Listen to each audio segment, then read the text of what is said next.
it's been another sad day on the FTSE. Well, the major story, I guess, is Convatec, which obviously I own a few shares in them. And there's an interesting lesson to be learned in what's happened to their shares because they jumped 20% today. And what you if you really want to be clever and you really want to make money out of trading shares, what you have to do is you've got to look, because they basically brought out a report today. You've got to know when, like, I'm not sure if it was a quarterly report, but it was some kind of report on their guidance. So you have guidance and then you have the reports, and you need the reports to either at least match or beat the guidance. And then if that happens, you always see shares jump like massively, like they did today by 20%. And so if you are on it, then obviously there's a lot of money to be made there. The other interesting thing is how, when you're a retail investor like me, everything you deal with has this sort of 15-minute delay, which is pretty annoying because it all happens in the first 15 minutes. Like, that's when the big rise comes. 2 minutes past 8, it was at 216. Like it was yesterday, and then it just rockets up to like 560, 556 in 11 minutes, and there's a little bit more growth at the end of the day.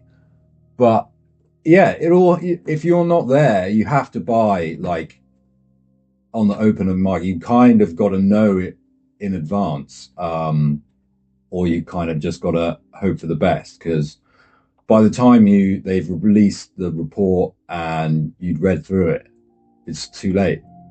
So you've really got to be on it with those.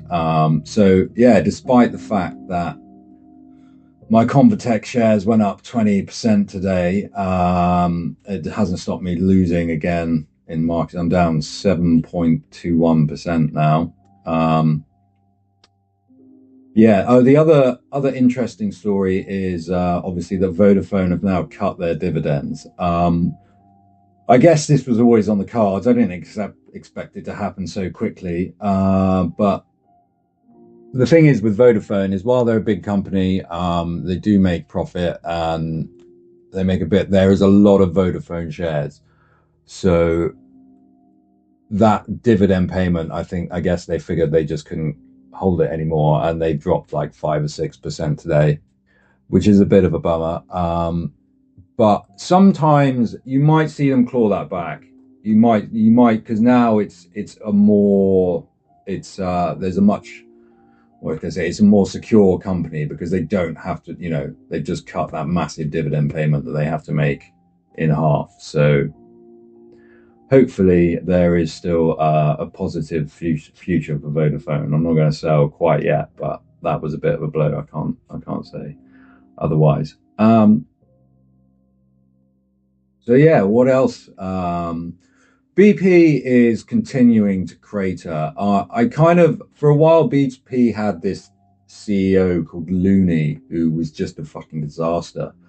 And basically they got rid of him quite recently, and they got some new guy in. I think he's Canadian, but I'm hoping he's going to be able to sort it out. But when OPEC decided to abandon the $90 oil price, that didn't help the BP shares very much. So I don't know. I'm thinking the only other thing I'm thinking in terms of good news, at least if the oil price is low, cheap energy is always good for the rest of the economy. So yeah, a bad day. We'll hope for a better day tomorrow.